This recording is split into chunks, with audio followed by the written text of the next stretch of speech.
What's going on, everyone? Welcome back, and today we shall be doing a part 2 to my tier list of live action heroes, with this time being the villains.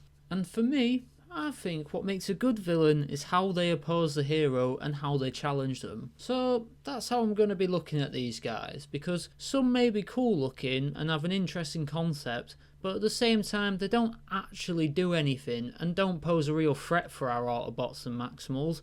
And so they'll be finding themselves lower on the tier list for that reason. But anyways, as with the first video, this is purely based on the live action films, so no 1986 movie or Transformers 1, as they're different films that can afford to give their characters a lot more screen time, and they just have more characters in them altogether. The criteria for this tier list is the same as the first video, with that being how much of a presence did they have in the film, their designs, and their personalities. However, as a side note with that last one, we unfortunately didn't get much personality with a lot of the live action Decepticons and other villains as well, so I won't be judging them too much based on that. So I will be prioritising designs and how much of a presence did they have in the film, with that mainly being, did they do anything evil or particularly significant in that film. And finally, I won't be going into massive detail on each character as we have plenty to get through, and I don't want these videos to drag out too long. So anyways,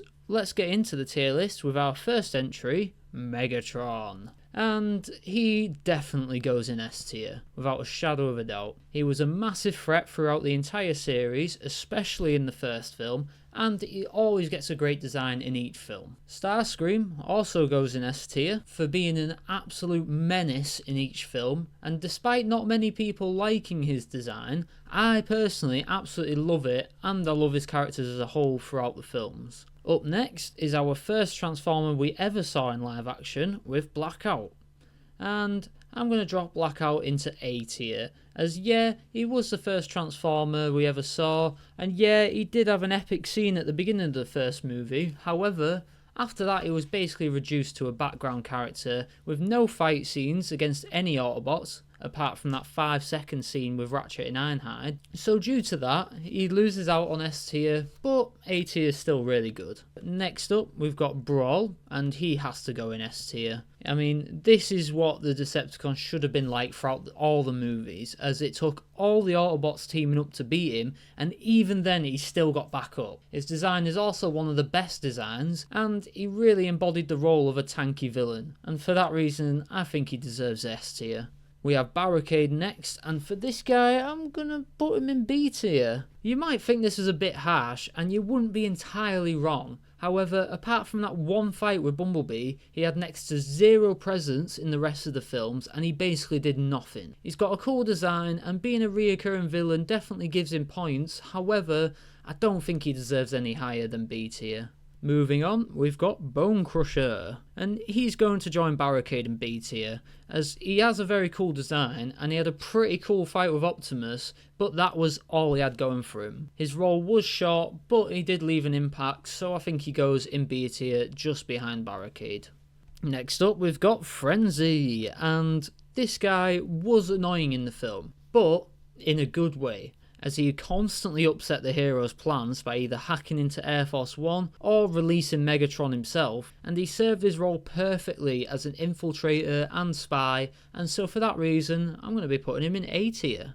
We've got another minion up next with Scorponok, and I think he is similar to Frenzy in that he served his role and purpose perfectly. He caused havoc for the military and was terrifying as he chased them through the desert, and then he makes a sort of cameo appearance in Revenge of the Fallen and pretty much kills Jetfire. Or at least he plays a massive role in his death. Adding to that, I love his design, and so I think he deserves S tier. So that's my rankings for the first movie Decepticons, and I think it just goes to show that they had a very strong cast here. I just wish they'd kept this sort of mindset for all the future Decepticons, but unfortunately from now on we're going to start seeing a lot of Decepticons end up in these lower tiers. And with that, the first Decepticon to get a D tier on this list is, in my opinion, Sideways. And it pains me to put him here because his design is so cool and I love that he's an Audi. However, that is the only redeeming qualities of this guy, as he did next to nothing in the film apart from drive around a little bit, and his really cool robot mode was shown for about 2 seconds, and even then we didn't get a proper look at it before he dies less than a minute later. So, D tier. But moving on from Sideways, we've got the other Decepticon that appeared at the start of the film with Demolisher. And he actually did do something in the beginning of the film. He destroyed almost everything in his path, and he required both Optimus and Ironhide to take him down. He also foreshadows the Fallen and kicks off the movie's plot really nicely. But again, he didn't do much apart from that, and he was quite a short-lived villain in the film, so I'm going to put him in C tier. We've got a few minions up next and smaller robots, so I'll try to get through them quite quickly. Ravage is a C tier, above Demolisher for me, because he did do some cool stuff and he looks cool. Reedman is a D tier, Alice goes in C tier. Then we've got Scalpel, who is going to go slightly above Alice in C tier, as he did bring Megatron back to life and he kinda nearly killed Sam. And finally, we have the kitchen bots, who go in the bottom of D because they did nothing and served absolutely no purpose to be in that film. So, back to actual characters up next, we've got Grindor, who I'm going to put at the top of C tier because, well, yeah, he is a clone of Blackout. However, he did put up a really good fight against Optimus Prime, and that whole fight scene alone is probably the best fight scene we've ever seen, so that does give him a lot of points in my eyes. But since that was pretty much the only proper scene he was in, I can't really rank him any higher than C, unfortunately. So, we've got some Constructicons next, and we're going to start with Longhaul, and he gets a C tier, just behind Demolisher. His design is brilliant, and he was a really tanky Decepticon. However, he didn't actually fight any Autobots, and he was barely in the film before getting killed off by an airstrike. Following the trend of barely being in the film and not really doing much is Scrapper, but I'm going to drop him in D tier. This is just because he has a cool design, but he was in literally one scene where he attempts to attack Sam and Michaela, and that's it. So, with Mixmaster, he is going to join Longhaul in C tier, but he's going to go slightly above him, as he actually had a dedicated scene to himself where the humans hide from him and then Jetfire comes in and kills him in a really badass scene. But he didn't really do anything of purpose, and he was just fodder to make Jetfire look cool. Next up, we've got Rampage, who actually did something and was a proper villain, which is what the rest of the Constructicons should have been. He had a great fight with Bumblebee, and he managed to capture Sam's parents and hold them hostage against him, which is pretty cool, and we haven't actually seen that from a Decepticon as far as I'm aware in these films. And his design is quite creative, and I love it, so for that reason, I'm going to put him in B tier. And as you can see, we have now got Devastator next, and I must say, he absolutely blew me away when I first saw him combine, and I love the design and his scene as a whole. However, I think there was a massive missed potential for him to actually be a threat to the Autobots. Don't get me wrong, I do like the fight with him and Skids and Mudflap. However, it was a very short fight and he was ultimately taken down by a big gun. And so for the missed potential, he has to go in C tier. Above these guys though. Our main villain for Revenge of the Fallen comes next with The Fallen. And to get it out the way, I'm placing him in B tier above these guys, if I can get him above him. There we go. As he was menacing and definitely did have a presence, however he didn't really have any interesting fight scenes, and he was actually taken out pretty quickly for being made out to be the ultimate Decepticon who only a Prime can defeat. So next is all the drones from Revenge of the Fallen, and they all go in D tier. They were just fodder, didn't really pose a threat to the Autobots apart from that one drone who killed Elita 1 and RC, but I don't think that's much of an achievement because they were tiny characters and, you know, they got jumped, so they still go in the bottom tier. We've got Soundwave next, and he is going to go in S tier, and he's going to go above Starscream. If you watch the video about why we were wrong about Soundwave, I'll link it in the description. I can't remember off the top of my head who made that video, but I will link them and give them credit. You will know exactly why he's an S tier, because to summarise that video, he was actually the reason for the entire plot of Revenge of the Fallen. He served his role perfectly in that film, and then in Dark of the Moon he did basically the same thing, whilst also having a fight scene against Bumblebee, capturing Kylie, and holding all the Autobots hostage. So while some were disappointed, especially with his design, I think they basically nailed this character. And apart from his design, I still think he deserves S tier. Following on from Soundwave is his minion Laserbeak, and as much as I hated this guy, it was actually for all the right reasons, as he was a constant threat and problem for the protagonist, and he did everything Frenzy did, but better. So he goes in S tier alongside Soundwave. So next is our 3 dreads, and I'm going to put Crankcase and Crowbar in B tier, and I'm going to drop Hatchet to C tier, just because he died quite quickly, and although it did take Bumblebee and Dino to take him out, he didn't actually do much in that scene, so he goes there. But with Crankcase and Crowbar, they get B as they were a threat. They had more scenes, and the Mexican standoff scene was a great scene because of them, and it did take both Ironhide and Sideswipe to team up in order to take them out, so they get a slightly higher ranking. Moving on, we have Shockwave, and so this guy does have some missing potential, as he was teased to be the main villain in Dark of the Moon, only just to get sidelined for Sentinel Prime. However, I still think he did his part well, and yeah, it would have been nice to see him have a fair 1v1 against Optimus, but he did cause chaos for the Autobots, although it was mainly due to his control of the Driller, but also his presence was definitely menacing as he walked the streets. So I'm going to put him at the bottom of A tier for now. Next up, we've got Shockwave's pet, the Driller. This guy was controlled by Shockwave, so it might be cheating to give him the same bonuses as I did Shockwave, but as a villain, he was great.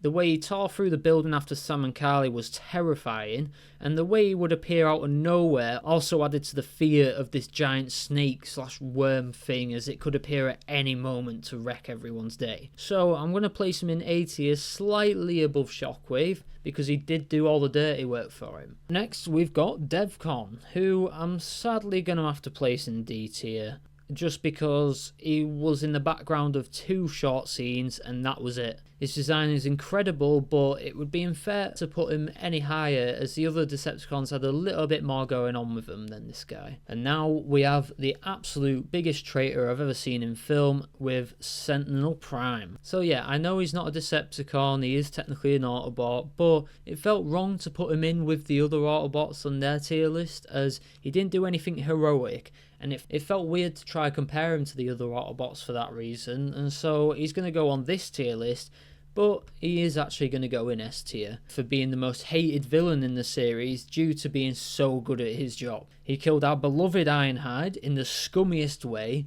and after fighting off all the Autobots and the humans, he still nearly killed Optimus, and would have if he didn't get attacked from behind by Megatron. He also very nearly succeeded in his plans to bring Cybertron to Earth, and overall his role in Dark of the Moon made the film what it is, so he undoubtedly goes at the top of S tier.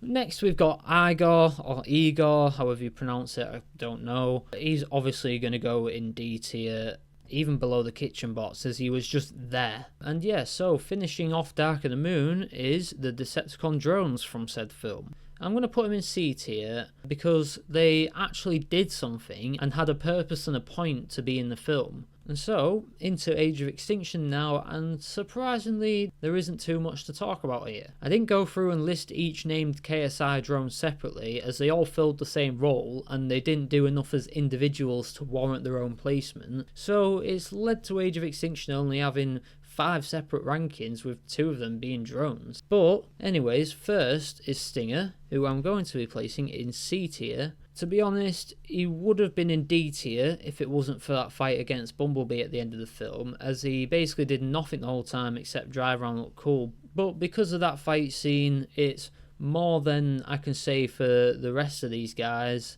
so he gets C tier. Next we've got Galvatron, who is going to go in C tier as well, slightly above Stinger, because even though, yeah, he also just had one decent fight scene and didn't do much apart from that throughout the rest of the film, he did command the drone army and, you know, he was the leader of the operation. However, that is nowhere near enough to get him into B tier or even put him against these guys.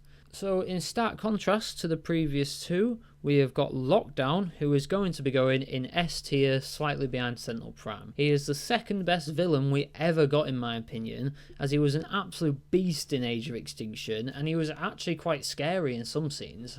I mean, the scene when he pops out the water to scope out on Ratchet was quite ominous, and then when he transforms his face into a gun, you just knew it was all over for Ratchet. He overpowered everyone he came up against, and he would have ultimately won if it wasn't for the fact that Cade somehow managed to do damage to him and not get killed, which led to him getting distracted and allowed for Optimus to be freed and kill him, which is quite questionable in my opinion, but I won't go too much into that. So next, we've got the KSI drones, which I'm going to put in C tier behind the Dark of the Moon robots, as they did put up a good fight against Hound and Bumblebee, and they were starting to overwhelm them until the Dinobots turned up, so they had a little more going on with them compared to the drones from Revenge of the Fallen, so they will go there. And so now we have the Lockdown drones, and they are going to go in D tier all the way near the bottom because they were so weak. They basically did nothing, and they didn't even partake in the final battle itself. I do give the Steeljaws quite a bit of credit for being a threat when Cade and the others were climbing down from Lockdown's ship, but it was a short scene and isn't enough to get them any higher on this list. And now we move on to what is sadly the worst live action film we ever got for Transformers, and what killed the Bayverse, with that being The Last Knight. And I'm just going to say it now, I hate what this film did to the Decepticons. It made them stupidly weak and built them up so much just to kill them all off within the space of a couple minutes, and so I'm pretty sure you can guess where most of them are going to go. But we will start off with the only actual decent villain apart from Megatron in that film, with it being Nitro Zeus. And I'm actually going to put this guy in A tier, as he had a great personality and character and was very entertaining to watch, and whilst being a slight redesign from KSI Boss in Age of Extinction, I still love it, and I do appreciate that he did have a role in that film. I just wish he had a proper fight with at least one Autobot, as that would have put him in S tier, but unfortunately the film didn't want to give us any decent fight scenes for any of the Decepticons. Moving on, we have Mohawk, who did absolutely nothing apart from talk crap and look cool. At least he had a bit more personality and voice lines than the other Decepticons, and with a cool design like that, I think he just finds his way into the bottom of C tier.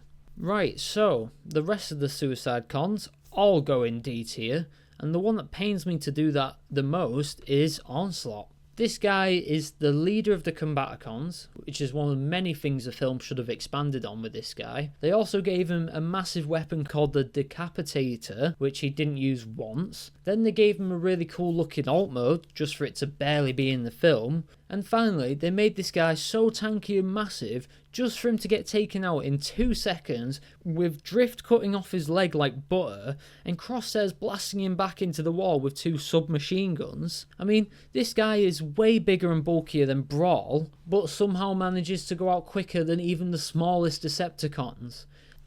And so, Dreadbot and Berserker, they both, of course, go in D tier. They are both lazy excuses for extra Decepticons, and one of them, Berserker, didn't even get to do anything anyways, because they never even released him from the prison, which is just ridiculous to me. But yeah, anyways, moving on to the next one on our list, which is quite an odd one, as it's Optimus Prime or as he is known at the time in that film, Nemesis Prime. And so, to be honest, he's going to have to go somewhere near the top of C tier, as he's going to go above Grindr and Devastator. He's going to go at the top of C tier, actually. This is just because, as a villain, he didn't really achieve anything, and he was barely in the film altogether. I can't really give him points for his design, as he is a hero and was not designed to be a villain, and as far as his villainous deeds go, he just steals the staff and then fights Bumblebee, and that's it. And next up we've got Infernicus, who I'm going to put in C as well, because he does somewhat do something,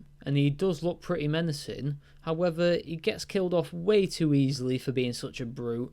Granted, it was Optimus Prime, and it was a very badass scene, but it still is a bit too easy in my opinion, so it wasn't actually much of a threat in the end. And you might be thinking the next one is just Infernicus again, but I've listed the Infernicons separately, as they were basically like the drones slash army that the Autobots faced off at the end of the film, and so I'm ranking them as an army, and unfortunately, for that reason, they land themselves in D tier. And to be honest, I don't actually think you see a single one of them go face to face with an Autobot. And they are simply just cannon fodder who don't do anything, and they literally just stand in the way.